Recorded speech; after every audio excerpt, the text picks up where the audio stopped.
বিবেক ছাড়া মানুষের সাথে সংসার করা যায় না।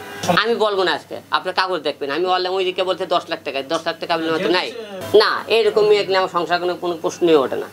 কালকে ডিভোর্স দিবেন? আজকে পেতে পারে, কালকে পেতে পারে।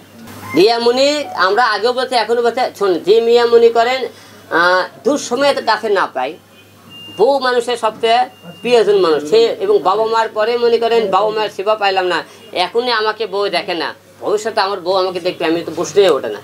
সব কিছু মিলে এই যার পরিবারের মনে করেন একটা লোক বিবেক নাই, তাদের বিবেক ছাড়া মানুষের সাথে সংসার করা যায় না।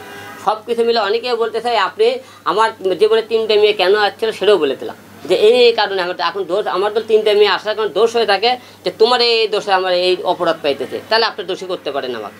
আর আমি মনে করেন আর সবাইকে বলতেছি, জীবনে অনেক ভুল করছে, বিয়ে সাথে আর জীবনে এই মুহূর্তে নাই। আমি কিন্তু একটা বিজ্ঞপ্তিও দিয়েছি, একটা বয়স্ক একটা মহিলা আমার ছেলে মেয়ে দেখার জন্যে। আমার বেশিরভাগ চিন্তা আমার বাইরে যাওয়ার চিন্তা আপনার আছে, এই দেশে খুব থাকার চিন্তা আপনার নাই আমার।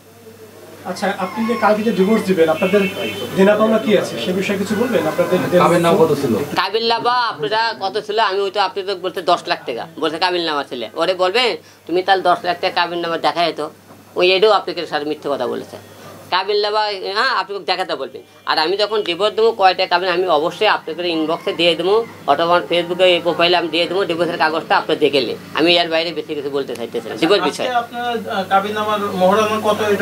আমি বলবো না আজকে, আপনার কাগজ দেখবেন। আমি বললাম ওইদিকে বলতে 10 লাখ টাকা, 10 লাখ টাকা কাবিননামা তো নাই না, আমার মুখের কথা আমি মুখের কথা বলতেই চাইছি না, কাগজ দেখবেন, ডাইরেক্ট কাগজে দেখবেন কয় টাকা কাবিন ছিল। কাবিন যে কয় টাকাই হোক না কেন, আপনি কি সেটা কাবিন দেওয়ার সাথে সাথে দিয়ে দিবেন কিনা? অবশ্যই কাজের মাধ্যমে যখন বিয়ে করবেন আপনি 2টা অপশন আছে। একটা হলে যে সব টাকা দিতে পারবেন, দ্বিতীয় অপশন হলে 2 জন উভয়ে দিল মীমাংসা করে আপোষে আমরা সেপারেট হয়ে যাই, তাহলে কিন্তু 1 টাকাও দেওয়া লাগবে না।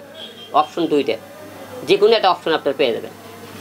ভাই আরেকবার বলবেন আপনি কোন সময় রিয়ামণিকে তালাক দেবেন? একটু রিপিট করছি প্রশ্নটা। আজকে হতে পারে, কালকে হতে পারে। এটা নাম ধরে বলেন যে রিয়ামণি কি, এভাবে নাম ধরে। রিয়ামণি আজকে অথবা কালকে তার ডিভোর্স কাগজ পেয়ে যাবে। কেন ডিভোর্স দিবেন? আর সেই তো যদি থাকতে চাই আপনার কাছে না, এরকম মেয়ে আমার সংসার কোনো প্রশ্নই ওঠে না। কারণ যে মেয়েকে কোরআনকে অপমান করে, আমাকে ছেলে মনে করে, আমাকে মনে করেন অবহেলা করে, অন্য পুরুষ ছেলে মনে করেন সে কাজকর্ম করে, এবং আমি চাইলেও পারবো না। কারণ আমার বাবা তো মারা গেছে, মা যতদিন মনে করেন মা বেঁচে থাকবে সে উঠতে পারবি না, আমার মা তাকে মেনে নেবে না কোনোদিন।